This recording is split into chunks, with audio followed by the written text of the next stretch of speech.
नमस्कार, आपण पाहताय लोकराज्य न्यूज 24। पाहुयात महत्वाची बातमी। पुण्यातील कोथरूड भागात एका 23 वर्षीय तरुणाची प्रेम प्रकरणातून निर्घुण हत्या करण्यात आल्याची खळबळजनक घटना उघडकीस आली आहे। नागेश संजय जाधव, वय वर्ष 23, राहणार शिवाजीनगर असे मृत तरुणाचं नाव आहे। या प्रकरणी कोथरूड पोलिसांनी मुलीच्या नातेवाईकांसह अनेक जणांविरुद्ध हत्येचा गुन्हा दाखल केला आहे। नागेश जाधव यांच्या आईने दिलेल्या फिर्यादीनुसार ही घटना शनिवारी दिनांक 14 मार्च 2026 रोजी रात्री घडली। नागेशचे कोथरूड परिसरातील एका मुलीशी मैत्रीचे नाते होते। शनिवारी सायंकाळी 7:15 वाजताच्या सुमारास नागेशला एकाचा फोन आला आणि तो घराबाहेर पडला।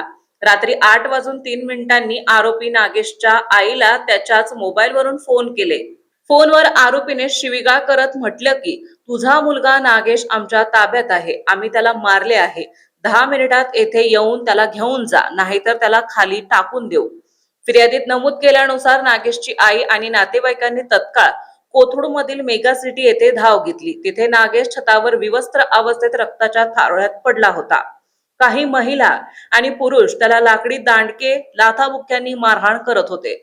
नातेवाईकांनी त्याला तातडीने आधी रत्ना हॉस्पिटल आणि नंतर ससून हॉस्पिटलमध्ये नेले, मात्र उपचारादरम्यान डॉक्टरांनी त्याला मृत घोषित केले। मृत्यूपूर्वी नागेशने आपल्या आईला सांगितले की त्याला मुलीने फोन करून बोलावलं होतं आणि तेथे गेल्यावर तिच्या कुटुंबियांनी त्याला बेदम मारहाण केली। या प्रकरणी पोलिसांनी मुलीची आई, वडील तसेच चुलते आणि इतर नातेवाईकां यांच्यासह 10हून अधिक जणांविरुद्ध गुन्हा दाखल केलाय। या सर्वांनी संगनमत करून नागेशची हत्या केल्याची प्राथमिक निष्कर्ष पोलिसांनी काढलाय। एका तरुणाची अशा प्रकारे नियोजनबद्ध रीतीने हत्या केल्यामुळे कोथरूड आणि शिवाजीनगर परिसरात तणावाचे वातावरण आहे। आरोपींना कठोर शासन करण्याची मागणी नातेवाईकांकडून केली आहे। कोथरूड पोलीस या प्रकरणाचा अधिक तपास करीत आहेत।